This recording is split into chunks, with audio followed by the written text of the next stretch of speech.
Thank you so much for those warm remarks, Dan, and thank you so much for your leadership of our Board of Trustees and your many years of service to UNE and your guidance and mentorship and friendship. I really appreciate it.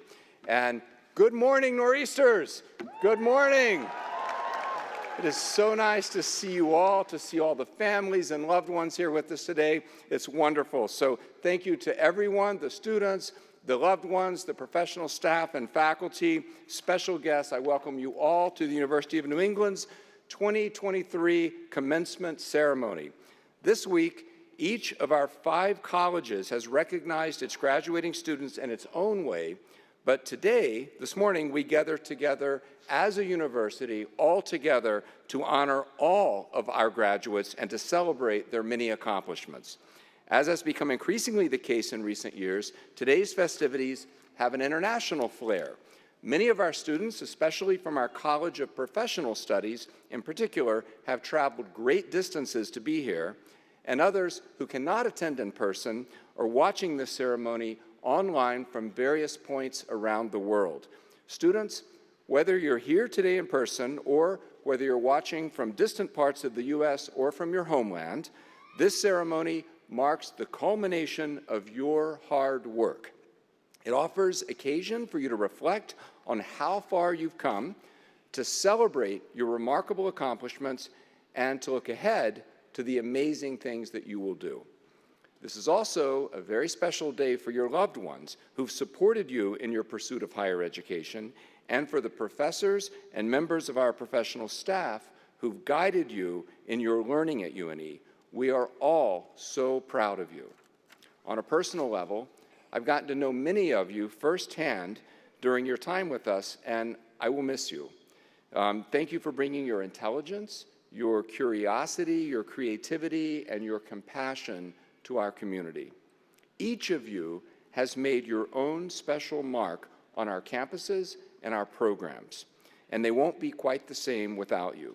But we know you're ready to forge ahead in the larger world and apply your knowledge and skills to important pursuits. Indeed, today marks the next stage of the beginning of the rest of your life. It's a time of celebration. It's a time when everyone seems to have plenty of advice for you. I know because I remember sitting in that chair right where you're sitting as a graduating student. In a few minutes, I'll introduce our honorary degree recipients today, and our commencement speaker, Dr. Ron A. Krutchner, who is a national leader in higher education as well as a distinguished classical musician. He has much wisdom to share with us, and his personal and professional priorities align closely with those of UNE. During his tenures as president of Wheaton College and subsequently as president of the University of Richmond, Dr. Krutchner championed the value of diversity and inclusion on campus, as well as the value of open and free expression.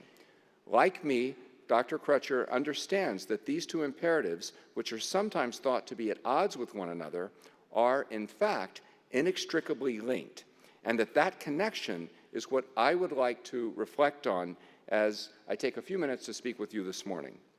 My fundamental message to you is this: seek out and engage in experiences with a wide range of people. Though it may be easier to associate with those who think like you, who vote like you, who share the same cultural background as you, if you step outside your comfort zone, you will be rewarded by a life that is endlessly more complex and enriching than it would be otherwise. Your time at UNE has prepared you for that kind of life. Together, we've all worked hard to foster a community that values diversity and inclusivity, while at the same time values open, robust, civil discourse across differences. It is my hope that you will carry the appreciation for both of these UNE priorities into your professional and your personal lives. Let me speak first about the importance of diversity, equity, and inclusion, or DEI, as it is commonly known. Then I will talk more about how we must not shy away from, but we must, in fact, embrace conversation across differences. And finally, I will tie these two ideas together. Students, throughout your time at UNE, you've worked with our faculty, professional staff, and administration to intentionally create a diverse, just, and inclusive community. This commitment is reflected in our curriculum, in our student recruitment efforts, student retention practices, recruitment and training of faculty and professional staff, and in many other aspects of our operations. And most importantly, it is reflected in students' daily interactions with one another and with our faculty and professional staff on our campuses. At UNE, we have been on the front lines of the fight for racial justice since our earliest days. Back in 1964, before we even became known as UNE, our precursor institution, St. Francis College, welcomed Dr. Martin Luther King Jr. to our Biddeford campus for an event that drew guests from across New England. In the 59 years since that historic visit, Dr. King's only one to Maine, we've hosted an annual community-wide celebration each January to commemorate his life and to shine a light on the work that still needs to be done to create the type of society he envisioned, one in which a person's skin color is irrelevant to their legal or political status and their social or economic opportunities. Building on this history, shortly after my arrival at UNE, we codified this commitment in our strategic plan, which makes ensuring a welcoming, inclusive, and vibrant community one of UNE's key strategic priorities. Students, the America in which you have grown up is more diverse than at any previous time in our history, and our campuses should reflect the full richness of that diversity. As such, our admissions team works tirelessly to enroll the broadest possible demographic of prospective Nor'easters. You, this year's graduating class, are more diverse along many dimensions than those classes that came before you. And last fall's incoming undergraduate class was the most diverse, ethnically, racially, and geographically, in UNE's history. We work no less hard to ensure our campuses are welcoming and supportive of all students once they join us. Toward that end, we recently created a new position, the Assistant Provost for Diversity, Equity, and Inclusion, and welcomed Shannon Zlatkowski to that role. Students, with our support, you've launched new campus affinity groups and clubs to foster a sense of belonging for all students, including those from diverse ethnic, racial, gender, and disability backgrounds. At UNE, we intentionally cast a wider net than many universities do when it comes to DEI, including groups like first-generation students, rural students, within our definition of diversity. We've also brought to campus high-profile speakers like the iconic civil rights activist Angela Davis and prominent politicians like Stacey Abrams, Bill Clinton, and Jeb Bush to share their wisdom with us. And last spring, we hosted the Reverend Lennox Yearwood for a lecture on how racial justice and climate justice intersect. We make these investments because we believe we all benefit when the magic of higher education is extended to those for whom it has been traditionally out of reach. We know, too, that we all benefit from studying, working, and living in a diverse community. We have so much to learn from others whose experiences, backgrounds, and perspectives differ from our own. And that brings me to that related priority that's near and dear to our institutional heart, the one concerning the importance of viewpoint diversity on campus. As you know all too well, we live in an era when not everyone is comfortable sharing what they think. When issues concerning politics or a host of social issues arise, many of us bite our tongues for fear of saying the wrong things. We bottle up our thoughts and opinions to the point that we don't speak, or when we do so more out of anger or frustration than of genuine interest in expressing our views and understanding those of others. It hasn't always been this way. People with opposing views used to do a much better job of actually talking with one another about contentious topics. In fact, this country was built by people with opposing views who hashed out their differences, sometimes in private, sometimes in public. They disagreed with one another, but they weren't always disagreeable. And while they didn't always change each other's minds, they often found enough common ground to work together. And at the end of the day, they respected and often even liked each other despite their differences. In today's highly polarized times, that type of respectful idea sharing happens far too infrequently among members of our political class. And the talking heads on cable TV and the provocateurs on social media are only too eager to extend that venom into our daily lives, dividing us into warring ideological camps in an endless culture war that drives ratings, page views, and retweets. At UNE, we work hard to counter these forces. We provide students with the foundational knowledge and tools to resist the pressures tempting them to oversimplify how they view the world and their fellow citizens. And we immerse our students in an environment that welcomes a wide range of views, whether expressed during campus events or by peers and professors both within and outside the classroom. We strive to foster a marketplace of ideas in which students can sort through various perspectives on a given issue and separate the good ones from the bad. But these efforts amount to nothing if you, the students, don't embrace them. And how you have embraced them. I couldn't be prouder of how you have embodied these values during your time on campus. Consider, for example, our President's Forum, a moderated discussion series launched shortly after I arrived at UNE, which models for our community how people with widely divergent views on the most contentious issues can sit down together and discuss their positions. This spring, we hosted an event on the complex issues around transgender women participating in competitive women's sports. Previously, we've hosted discussions on policing in America, guns in America, the ethics of profiting from climate change, and other similarly divisive issues. Such events could not happen at many other campuses, but you have embraced them, showing up in large numbers, listening intently to the conversation, and asking hard questions in a constructive, civil way.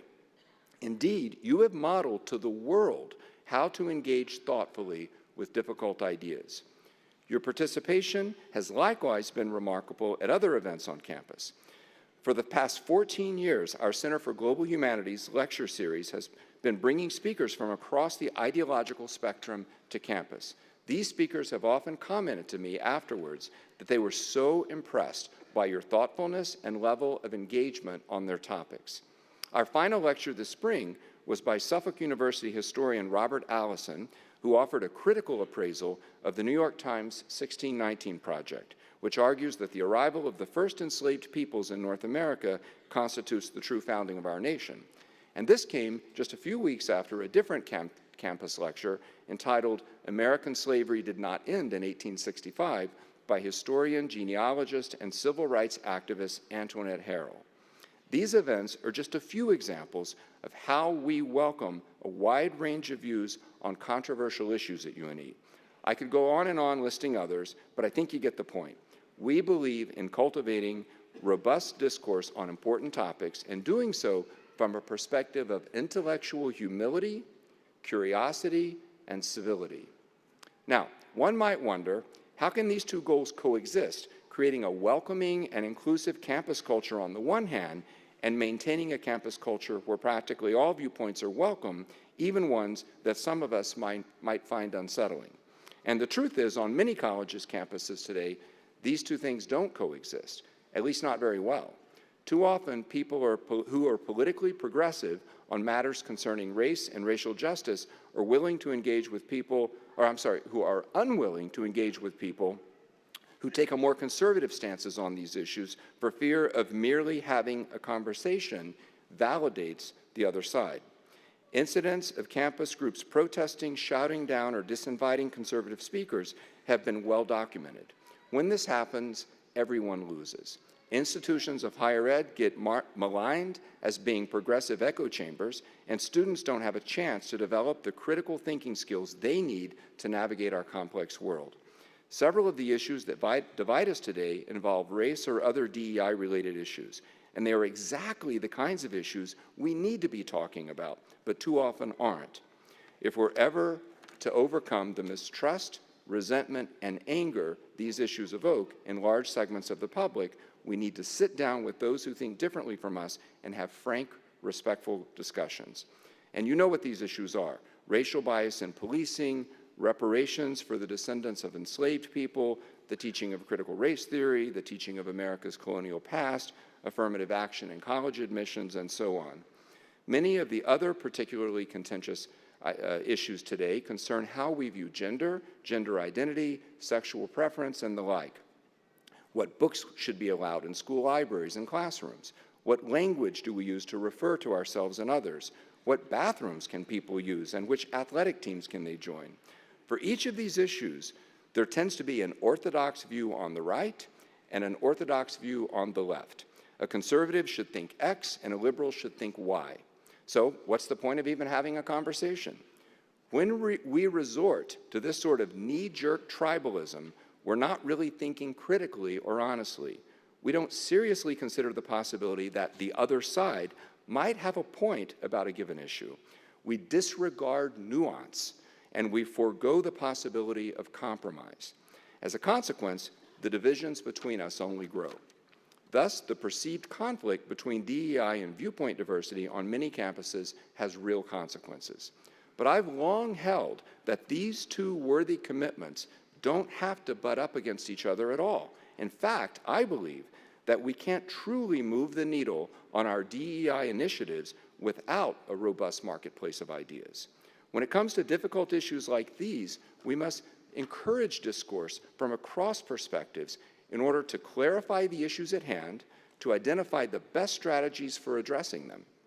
Where possible, we should seek common ground. But even when we can't seek common ground, we should seek a good faith engagement that will sharpen our understanding and will enhance the acceptance of whatever strategies and policies emerge. The reality is, no one side has a monopoly on truth or virtue.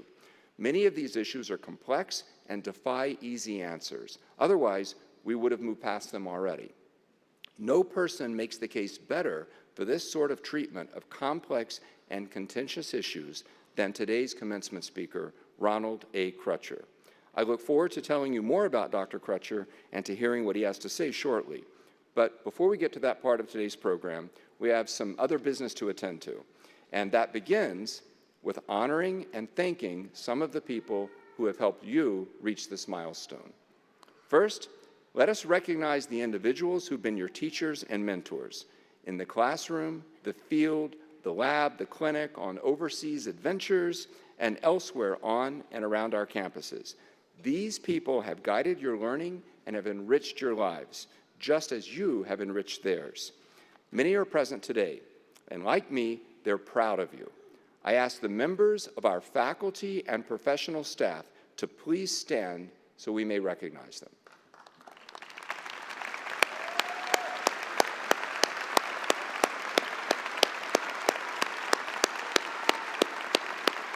Thank you. And joining me on the platform are the members of UNE's Board of Trustees and Senior Administration. These individuals perform countless hours of service to UNE, assisting in our decision-making and keeping the focus at all times on how we can best prepare our students to succeed.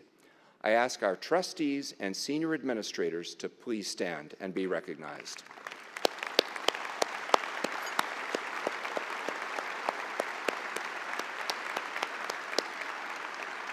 Thank you.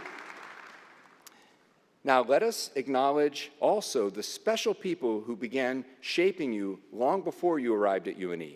As you know, that journey, the journey that is culminating today, would not have been possible without their love and support. Would the graduating students' parents please stand?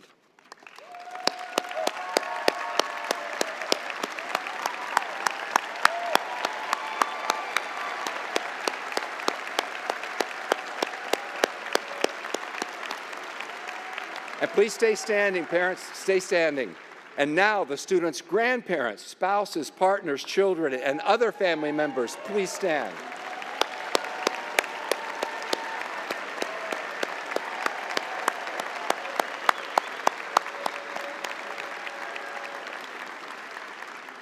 Thank you. Thank you for your support and guidance of all of our students. At this time, I ask all UNE students and guests who are actively serving in the United States military and all veterans to please stand. For those who may not know,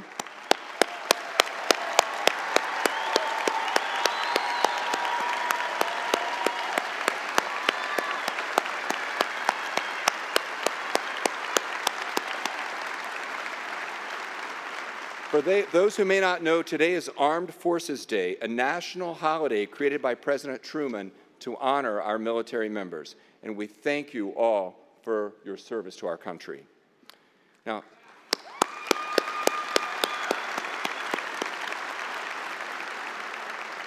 sadly, not all who began this journey with us have been able to complete it. Let us pause for a moment to remember the friends, family members, and other loved ones who we've lost along the way. They will always be part of us.